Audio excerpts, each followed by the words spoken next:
Big Boss Malayalam season 7 live അപ്ഡേറ്റുകളിലേക്കാണ് പോകുന്നത്. ഷാനവാസ് അനീഷിനോട് സംസാരിച്ചുകൊണ്ടിരിക്കുകയായിരുന്നു. ഷാനവാസ് പറയുന്നത് ഇതാണ്: ജിഷിനും ടീമും നിന്നെ പഞ്ഞിക്കിട്ട് അവരാ മൂലയിലേക്ക് അവരുടെ ബാൻഡ് എടുക്കാനായിട്ട് എന്തോ നിന്നെ ഇട്ടിട്ട് ആ വഴിക്ക് പോയി. ആ ഗ്യാപ്പിലാണ് ഞാൻ അങ്ങോട്ട് വന്ന. അപ്പൊ നോക്കിയപ്പോ നിന്റെ തലയിൽ തൊപ്പിയില്ല. അപ്പൊ ബിഗ് ബോസ് അനൗൺസ് ചെയ്തു തലയിൽ തൊപ്പി വെക്കണമെന്ന്. അനൗൺസ് ചെയ്തപ്പോ നിന്റെ തൊപ്പി നെഞ്ചത്ത് ഇരിപ്പുണ്ട്, നീ അത് ചേർത്ത് പിടിച്ചിരിക്കുകയാണ്. ആ തൊപ്പിയിൽ ഞാൻ കയറി പിടിച്ചപ്പോ നീ കയറി എന്റെ കൈക്കിട്ട് ഒറ്റക്കടി. ഞാൻ ഇവിടുന്ന് സ്റ്റാർട്ട് ചെയ്തപ്പോ നിന്റെ അടുത്തേക്ക് ഓടി വരാനായിട്ട് സ്റ്റാർട്ട് ചെയ്തപ്പോ ജിഷിനും ടീമും നിന്നെ അവിടെ പഞ്ഞിക്കിട്ടോണ്ടിരിക്കുവായിരുന്നു. ഉടനെ ബിന്നി പറയുന്നുണ്ട്, അത്രയും പേര് അവിടെ ഉണ്ടായിട്ട് കറക്റ്റ് ഷാനവാസിക്കയുടെ കയ്യിൽ തന്നെ അനീഷേട്ടൻ കയറി കടിച്ചല്ലോ എന്നുള്ള രീതിയിൽ തമാശയ്ക്ക് പറയുന്നതാണ്. എവിടെ ആരെന്ത് സംസാരിച്ചാലും ഉടനെ കുത്തിത്തിരിപ്പായിട്ട് ഡോക്ടർ വന്നോളുമെന്ന് ഷാനവാസ് പറയുന്നുണ്ട്.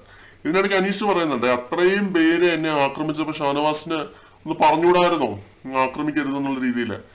എന്നിട്ട് പിന്നെ പറയുന്നുണ്ട്, എനിക്ക് 2 ടീം മെമ്പേഴ്സ് ഉണ്ടായിരുന്നു, ഞാൻ നോക്കിയപ്പോൾ അവരാരും ഇല്ലായിരുന്നു അവിടെ, എല്ലാവരും എന്നെ എടുത്തിട്ട് ആക്രമിച്ചുകൊണ്ടിരിക്കുവായിരുന്നു എന്ന് അനീഷ് പറയുന്നുണ്ട്. ഈ സമയത്താണ് ആദില ആ വഴി വരുന്നത്. സുപ്രൂട്ട പോയി സിങ്ക് ക്ലിയർ ആക്കൂ എന്ന് പറഞ്ഞ് ആ സമയത്ത് അനീഷിനെ പറഞ്ഞു വിടുന്നുണ്ട്. ഈ ഗ്യാപ്പിൽ പിന്നെ ഷാനവാസിനോട് ചോദിക്കുന്നുണ്ട്, ഞാൻ ഒരു തമാശ പറഞ്ഞതിന് നിങ്ങൾ എന്തിനാണ് കുത്തിത്തിരിപ്പെന്ന് പറയുന്നത് എന്നുള്ള രീതിയിൽ.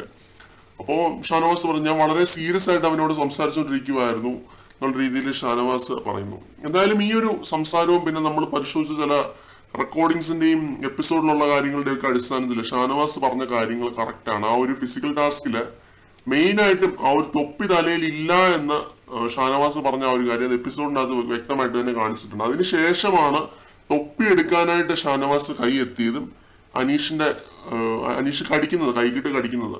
ഈ സമയത്ത് അനീഷ് പറയുന്നത് എന്താണ്, ടീം എന്ന് പറയുന്ന 2 പേരുണ്ടായിരുന്നു, ഡിഫെൻഡ് ചെയ്യേണ്ട അവര് അവരുടെ ഡ്യൂട്ടി പ്രോപ്പറായിട്ട് ചെയ്തില്ല എന്ന്.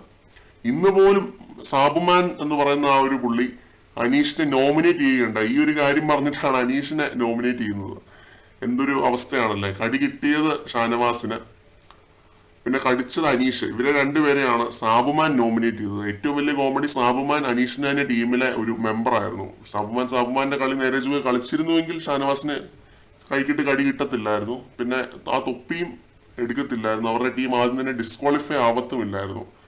സാബുമാന്റെ ഒരു പോരായ്മയായിട്ടാണ് ഇതിനെ ഞാൻ കണക്കാക്കുന്നത്.